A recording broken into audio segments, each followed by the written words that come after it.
Bonjour à tous et à toutes, je suis très heureux de vous retrouver pour la suite de ce podcast.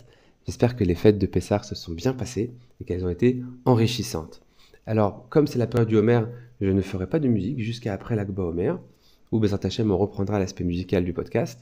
Entre-temps, commençons le cours de cette semaine, livre 3, épisode 6, c'est parti, avec Parashat Acharemot.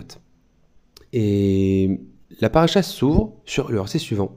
Hachem s'adresse à Moshe et lui dit: après la mort, nous dit le verset, il s'adresse à Moshe, donc après la mort des deux enfants d'Aaron, lorsqu'ils se sont approchés devant Dieu et qu'ils moururent. La paracha va traiter des éléments nécessaires au service sacrificiel de Yom Kippour. Pourquoi est-ce que la paracha s'ouvre sur ce verset qui fait le lien avec la paracha précédente où deux des enfants d'Aaron moururent lors de l'inauguration du temple? On a vu que Nadav et Avihu, ces deux enfants-là, sont morts d'une trop grande proximité avec Hachem, si on veut résumer vraiment, en schématisé. Et la suite de la paracha, de ces quelques versets du début de la paracha, nous paraît un peu déconnecté de cet événement-là, et on va essayer justement de reconnecter les deux. Le premier élément qui nous a apporté par le verset, c'est une restriction temporelle.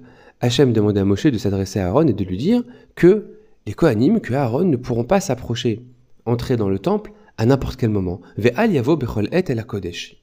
Il y a une restriction temporelle pour le Kohen de rentrer dans le Kodesh HaKodashim. La suite des versets nous indique une deuxième restriction qui est d'ordre physique. Le Kohen devait se vêtir, le Kohen Gadol devait se vêtir de vêtements particuliers pour réaliser le service sacrificiel de Yom Kippour. Et il devait aussi se tremper dans un bain rituel auparavant pour se purifier et aussi enlever toute chatzitza, tout élément qui pourrait faire une séparation entre lui et ses vêtements. La halakha nous dit que si le Kohen avait la moindre petite poussière ou petite impureté, une petite quelque chose sur la peau qui faisait office de séparation entre lui et son vêtement, tout le service qu'il faisait s'en trouvait annulé, s'en trouvait invalidé. Et il faut expliquer ça. D'autant plus que la halakha nous dit que si une imperfection se trouvait, pas une imperfection mais une séparation, une impureté se trouvait à un endroit où il n'y a pas normalement de vêtements, ça va dépendre de la taille de cette séparation-là. Mais si elle se trouve à un endroit où il y a un vêtement, le moindre petit quelque chose faisait office de chatzitza et invalidait le service. Si la paracha s'ouvre sur ce verset-là, c'est qu'on l'a dit, il y a un lien entre les deux. Comme nous l'avons dit, Nadav et Avihu étaient décédés du fait d'une trop grande proximité d'avec Hachem. Donc ici, il y a normalement une proposition de réparation de cela, en tout cas de prévention de cela. Et comme notre relation à Dieu est le prototype de nos relations, on peut évidemment extrapoler à aux relations avec notre famille, notre conjoint, nos enfants, nos parents, nos frères et sœurs. Et la Torah ici nous livre un message, un enseignement sur la qualité d'un amour. C'est-à-dire comment est-ce qu'un amour peut être développé de façon respectueuse avec la personne aimée.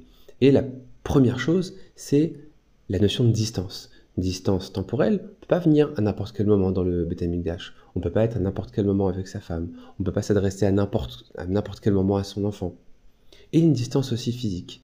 Le Kohen ne devait pas avoir aucune séparation d'avec son vêtement, justement pour avoir pleine conscience du rôle séparateur, du rôle de mise à distance qu'opérait ce vêtement-là.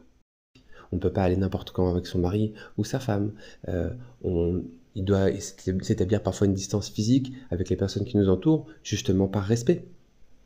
Et quand ces distances-là ne sont pas respectées, il y a, on pourrait appeler ça un court-circuit. Dans un circuit électrique, pour que celui-ci fonctionne, il faut qu'il y ait évidemment un déplacement d'électrons, mais aussi une résistance dans le circuit. Si vous prenez juste un fil et que vous connectez un pôle moins à un pôle plus, le circuit va court-circuiter.